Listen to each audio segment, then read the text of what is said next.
Hey guys, in this video, we will be discussing May-June 2023, Paper 2, Variant 1. Let's start with question number 1. The diagram shows the result of dropping a purple crystal into water. Let's study the diagram first. Purple crystal has been put into water, and after 5 hours, it shows that the entire solution has turned purple. Which processes take place in this experiment? So you're given 3 options: chemical reaction, diffusing, and dissolving.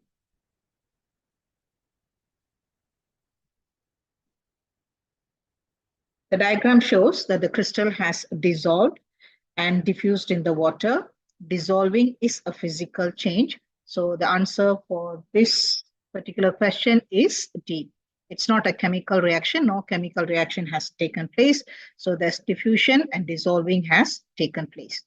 Question number 2. Which row about elements, mixtures, and compounds is correct?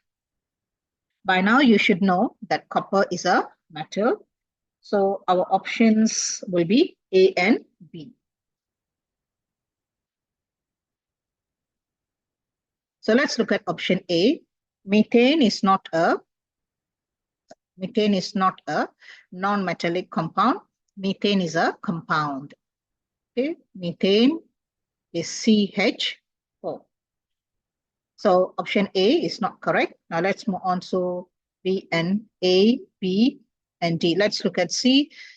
Copper is a metal. Sulfur is a non-metal.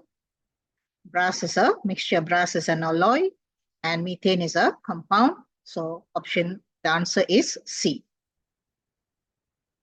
Okay, if sulfur is a non-metal. So how do you know sulfur is a non-metal? You look at your periodic table. Non-metals are found on the right-hand side of the periodic table. Copper is a transition metal. You will not find brass in the periodic table because brass is a alloy. Similarly, you will also not find methane because methane is a compound. Okay. Question number 3. The atomic structures of 4 particles W, X, Y, and Z are shown. Which particles are isotopes of the same element? Now, to answer this question, you should know what isotopes are. Isotopes are atoms of the same element with same number of protons and electrons, but different number of neutrons. So the answer is B, because W and Y. Okay, so you look at W and Y, they both have 2 electrons and 2 protons, but they have different number of neutrons. One has 2 neutrons, another one has 3 neutrons, and therefore the answer is B. Let's move on to question number 4. Which statement explains why isotopes of the same element have the same chemical properties?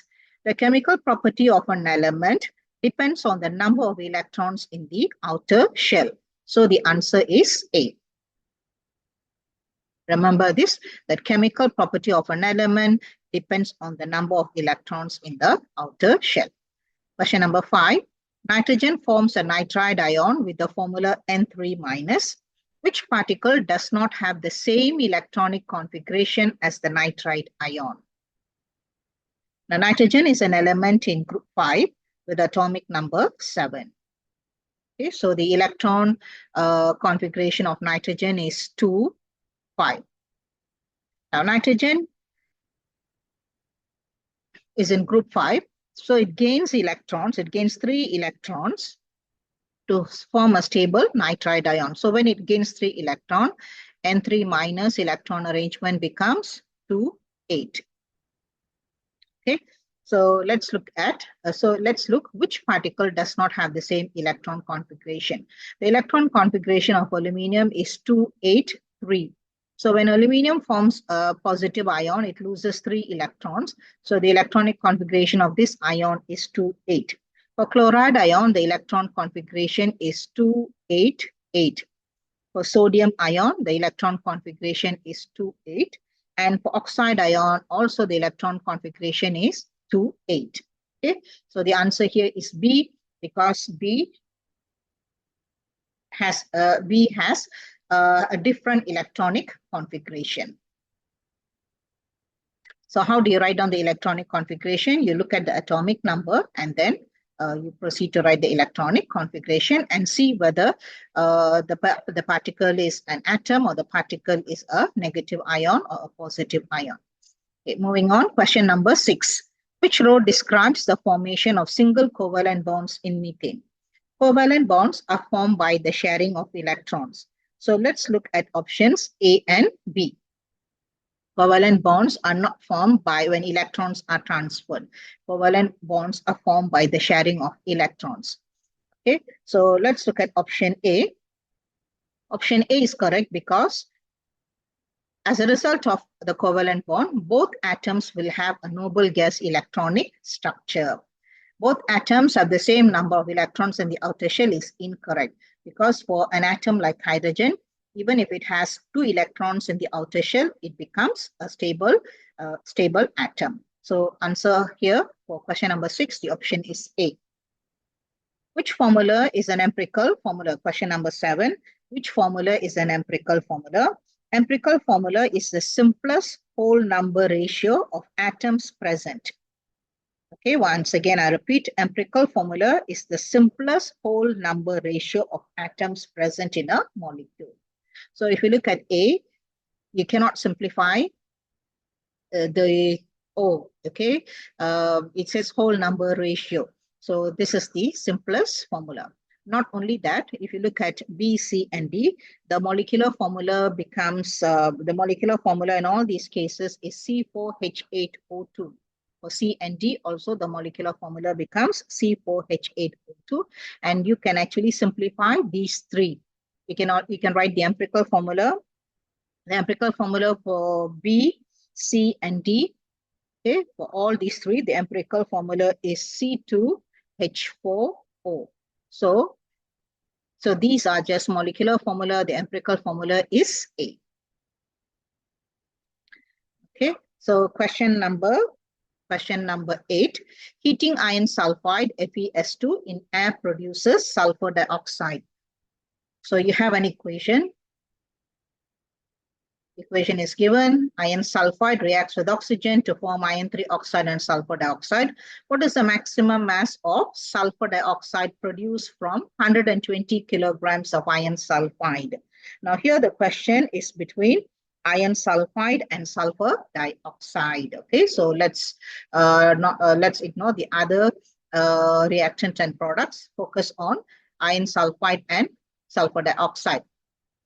So iron sulfide and sulfur dioxide. So from the equation, we know 4 moles of iron sulfide produces 8 moles of sulfur dioxide. So the ratio is 1 to 2. Okay, let us calculate how many moles of iron sulfide is used in this particular equation. So 120 grams. Let's find the mole. 120 divided by molar mass of iron sulfide. Your answer is 1. So the number of moles of sulfur dioxide produced will be 2. Okay. So mass of sulfur dioxide is 2 times 64, which is equal to 128. So this is the answer. Okay. Now, when you learned about the formula to calculate mole, the formula is mass in gram divided by molar mass. So if you want to change this mass in kilogram to grams and then do, it's also fine. Because when you look at your final answer, the answer is in kilogram. So even if you have to, even if you change this to gram, eventually you have to change your final answer to kilogram. So you can just leave it like that and you will still get the answer correct. So that should be fine. Okay. All right. So this kind of a question is very common in paper 2. Okay, moving on, question number 9. Which substance produces hydrogen and bromine when electrolyzed? Okay. Now,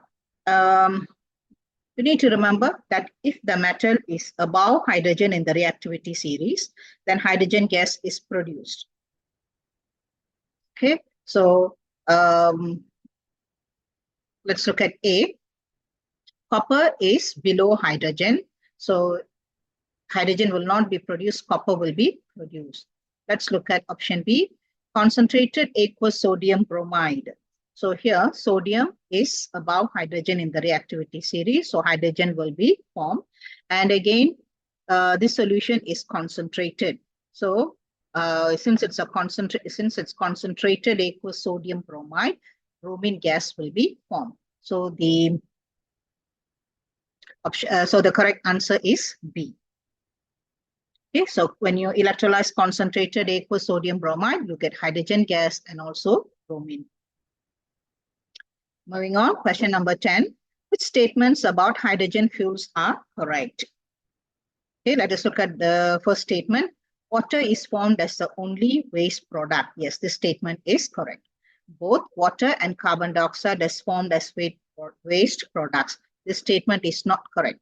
Carbon dioxide is not formed in a hydrogen fuel. So that is the advantage of using hydrogen fuels. It does not produce carbon dioxide, which is a greenhouse gas. The overall reaction is hydrogen plus oxygen forming water. Yes, because as the name says, hydrogen fuel cells undergo combustion to form water as the only product. Statement 4, the overall reaction is endothermic. This is not correct. In hydrogen fuel cell, the chemical energy is converted to electrical energy. So energy is given out. So statements 1 and 3 are correct. So the correct answer is A. Moving on, let's look at question number 11. Ethene gas is completely burnt in excess oxygen to form carbon dioxide and water. The equation for this exothermic reaction is shown. So the equation is given and the bond energies are given. Now, for you to answer this question well, you must know the structural formula or the displayed formula for these compounds. So let's start with ethene. Ethene is C2H4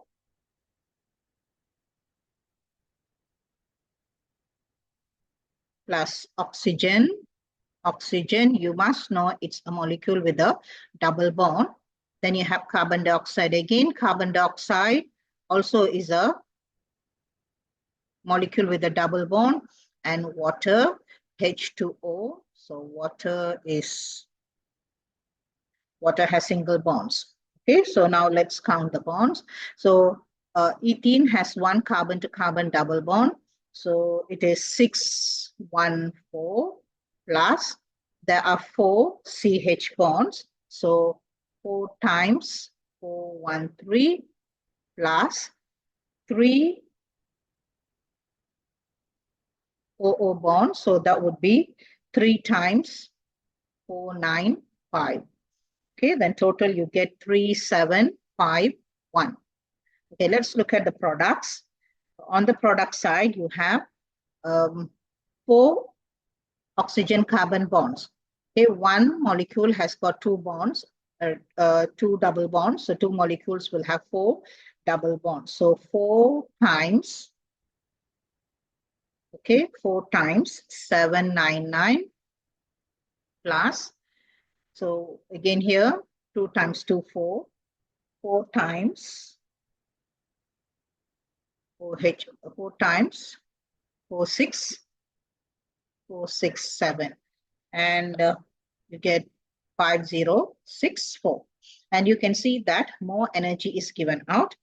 Then you need to find out the difference between the energy taken in and the energy given out. That is, you find the difference between 3751 and 5064. And since more energy is given out, and also the question says that the reaction is exothermic, you have a difference of 1313, and therefore the correct answer is C.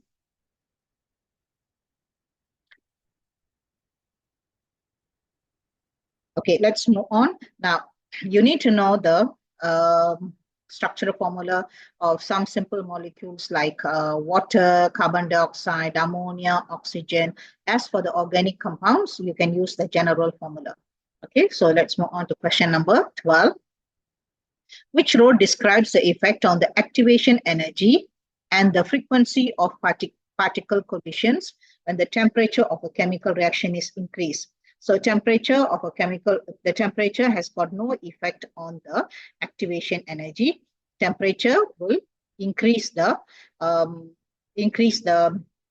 overall energy of the particles, the kinetic energy of the particles. So when the temperature increases, particles gain kinetic energy and move faster. So frequency of the collision increases. So answer is B. Question number 13. Solid copper-2 sulfate exists in two different forms, anhydrous and hydrated. One of these forms is blue and the other is white. The change between these two forms is reversible, the blue to white and white to blue. What is the blue form? And how is the change from the blue? How is the change from the blue form to the white form brought about? Okay, so hydrated copper-2 sulfate is blue in color. So to remove the water, it is heated and it becomes anhydrous. Anhydrous means without water. So answer is D. Okay, the hydrated to anhydrated. So hydrated form, which is blue in color, when it is heated, it will change, it will turn white. Right? Okay, question number 14. Sodium ions and oxygen ions combine with chromium ions to form a salt. The salt sodium dichromate has a formula Na2Cr2O7. What is the oxidation state of chromium in this salt? Okay, so yeah, you have to find the oxidation state of chromium. Now, so there are three types of ions here: sodium, chromium, and oxygen. I'm sure everybody knows that sodium is in group 1, so it forms an ion with 1 positive charge. Oxygen forms an ion with 2 negative charge. Chromium is a transition metal, so it has got variable oxidation state, and that is what you're going to calculate. Okay, the overall oxidation state of a compound is 0. So here you have two sodium ions. So let's do a bit of working here. 2 times 2x plus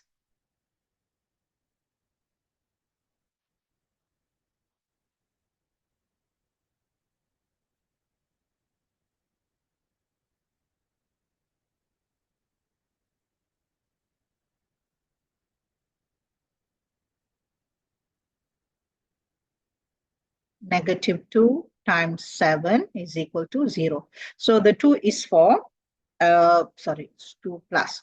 This 2 is for sodium. Okay, sodium ion has a charge of positive 1. Oxide ion has a charge of negative 2. Okay, so since there are 2 sodium ions, I have put 2 here plus 2x. This x is for the chromium ion, the 2 chromium ions, and the negative 2 is for the oxide ion, the 7 oxide ion. So overall oxidation state is 0. Okay, so you will get negative, when you do the calculation, you would get negative 12 plus 2x is equal to 0. X is equal to 12 over 2, which is equal to positive 6. So the answer is C. Okay, so this is how you find the oxidation state of an unknown ion or element. Is that clear, students? Okay, so let's move on to question number 15. The concentration of hydrogen ions in 100 cm cube of 0.1 mole per dm cube hydrochloric acid is higher than the concentration of hydrogen ions in 100 cm cube of 0.1 mole per dm cube of ethanoic acid. Which statement explains the difference in hydrogen ion concentration? Okay, ethanoic acid is a weak acid, and hydrochloric acid is a strong acid. A weak acid is one which partially dissociates into ions in aqueous solution. So the concentration of hydrogen ion will be lower in ethanoic acid. So the answer is C. Ethanoic acid has partially dissociated. Okay, only some of the ethanoic ions molecules have split into hydrogen ions. So that is why the concentration, there's a difference in concentration of the hydrogen ions. Okay, so we have many times come across this, that ethanoic acid is a weak acid and hydrochloric acid is a strong acid. Moving on, question number 16. Which oxide is classified as an amphoteric oxide? An amphoteric oxide is an oxide that reacts with both acid and alkali to give salt and water. Most metal oxides are basic and few are amphoteric. The most important examples of amphoteric oxides are zinc oxide and aluminum oxide. So answer is A. Question number 17. Which method produces the salt copper-2 carbonate? Copper carbonate is made by the reaction between copper oxide, which is a basic oxide, and dilute sulfuric acid. So the answer is B.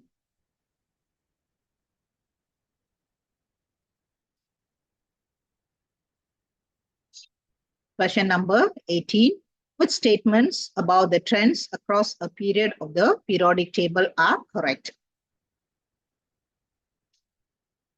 Which statements about the trends across the period of a periodic table are correct? Now, let's look at statement 1. Aluminium is more metallic than sodium. Okay, so both aluminium and sodium are metals. So this statement is not correct. Beryllium is more metallic than carbon. Yes, carbon is a non-metal. So this statement is correct. Boron is more metallic than lithium. Boron is a non-metal. Lithium is a metal. So this is not correct. Magnesium is more metallic than silicon. Magnesium is a metal. Silicon is not. So this statement is correct. Okay. So the correct statements are 2 and 4. So the answer is C. Moving on, let's look at question number 19. Some information about elements in group 2 of the periodic table is shown. Okay, so you have the time taken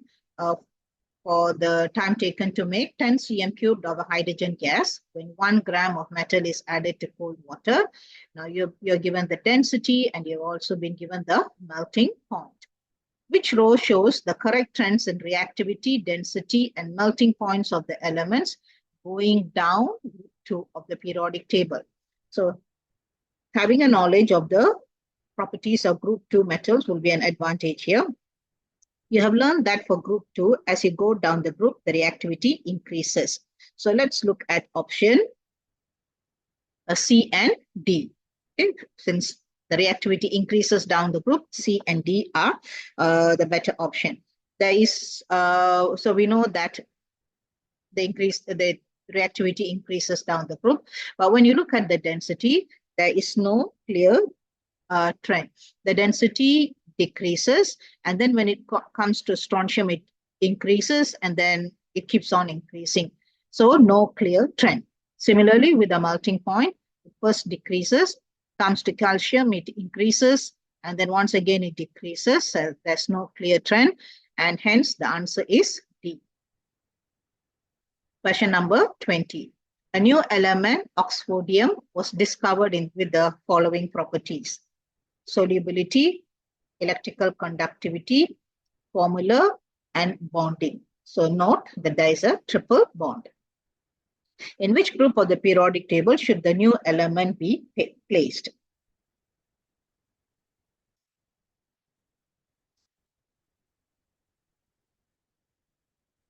Now, being insoluble in water and not conducting electricity are properties of non-metals. Okay, so option A, so we cannot choose option A because most of the elements in group 3 are metals. Okay, so option A is incorrect. Group 5, so option B is correct because it forms a triple bond. Okay, it forms a triple bond, just like nitrogen.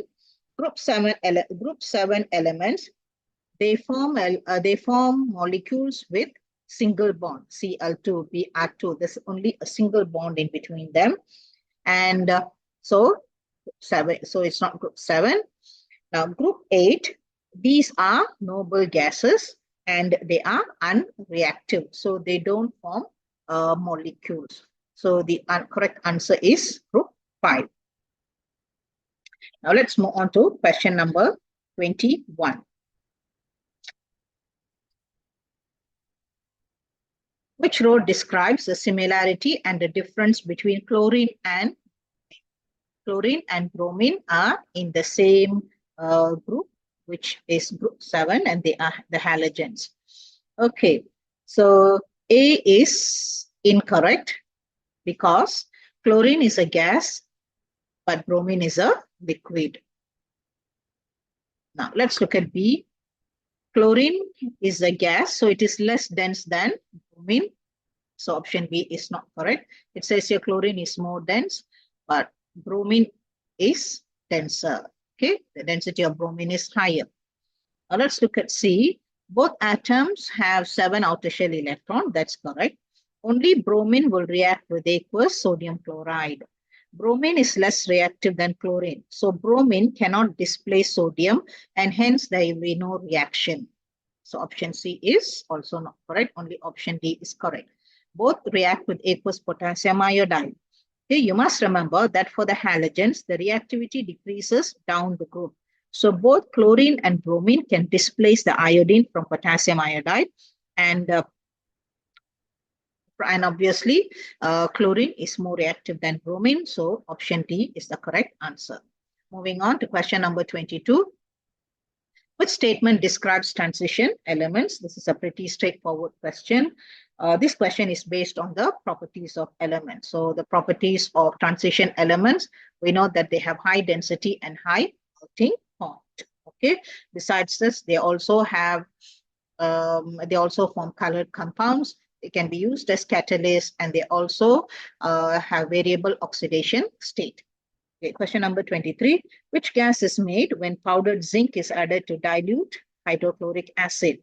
Now, reactive metal plus acid forms salt plus hydrogen. So hydrogen gas is the correct answer.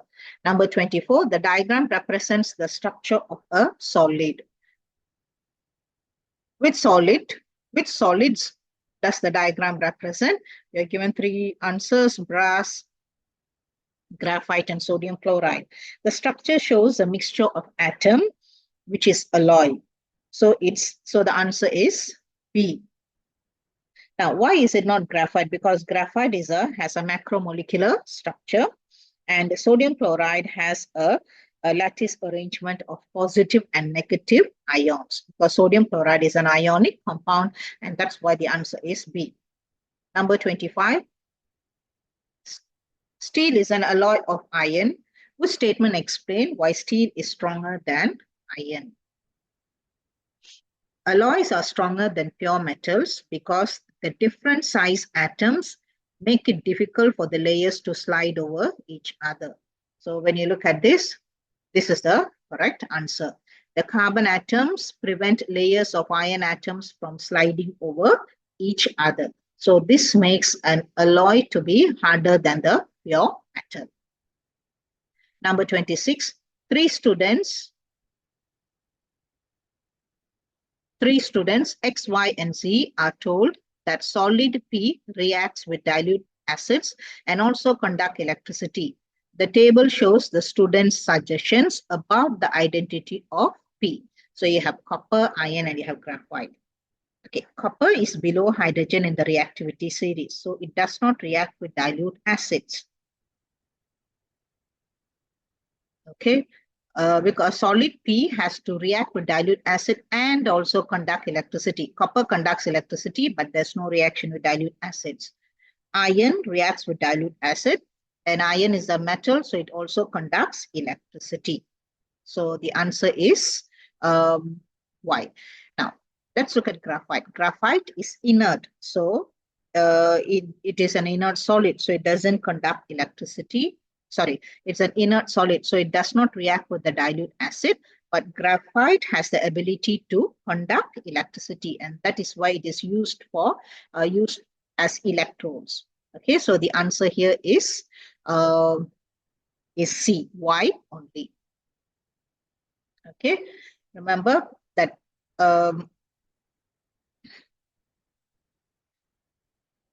Okay, remember the reasons why C is the correct answer. Okay, question number 27. Which statement explains why aluminium appears to be unreactive? Now, aluminium easily reacts with oxygen and it covered by a protective oxide layer. So the answer is A. Number 28. During the electrolysis of aluminum oxide, the mass of the carbon anode changes. Which row describes the change and give a reason for this change? The answer is A, because during the electrolysis of uh, aluminum oxide, oxygen is formed at the anode. At high temperature, the carbon anode reacts with oxygen to form carbon dioxide. So eventually the anode wears away and the mass of the anode decreases. Okay, because the carbon reacts to form carbon dioxide. Now let's move on to question number 29. Question number 29, several processes are used to treat domestic water. Domestic water is water that comes to our homes. Which row identifies a reason for the given process? Chlorination. Chlorination is to kill microbes. Filtration is the correct answer. It is used to remove insoluble solids. Sedimentation. Sedimentation is also is to remove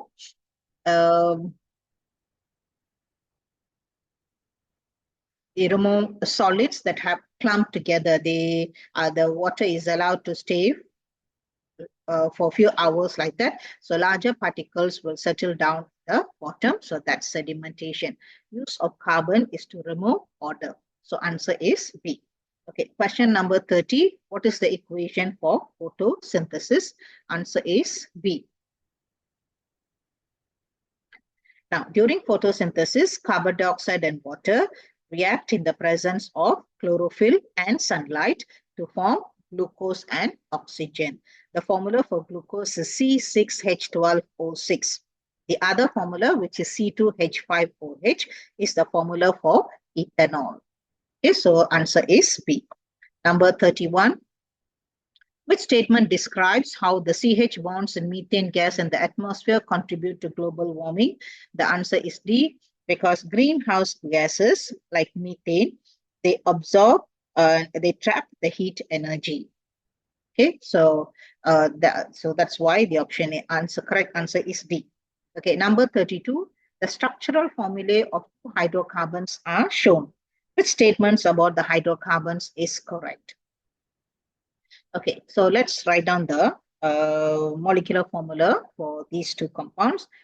This is C4H10.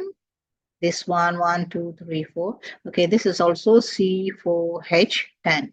So you can see that they are both alkanes because they follow the general formula CnH2n plus 2.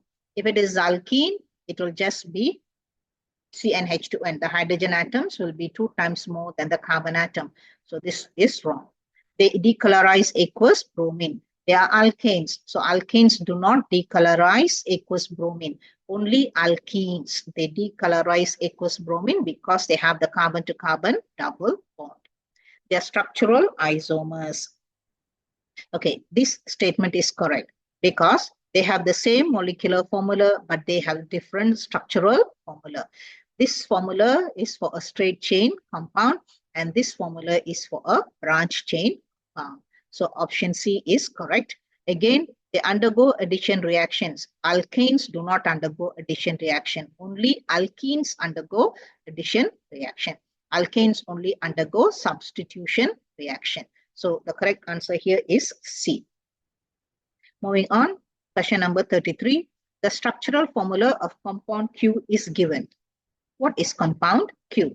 Now, From the structural formula and the names given, it is obvious that the compound is an ester. So let's write it down like this: CH3, CH2, CH2, C double bond O. So this is the functional group for ester: CH2, CH2, CH3.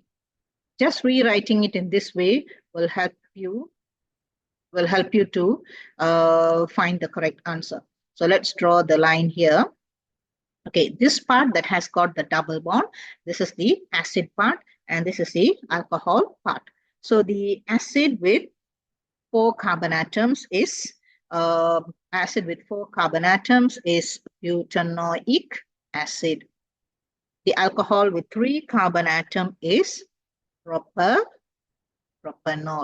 So the name of the ester is propyl butanoate.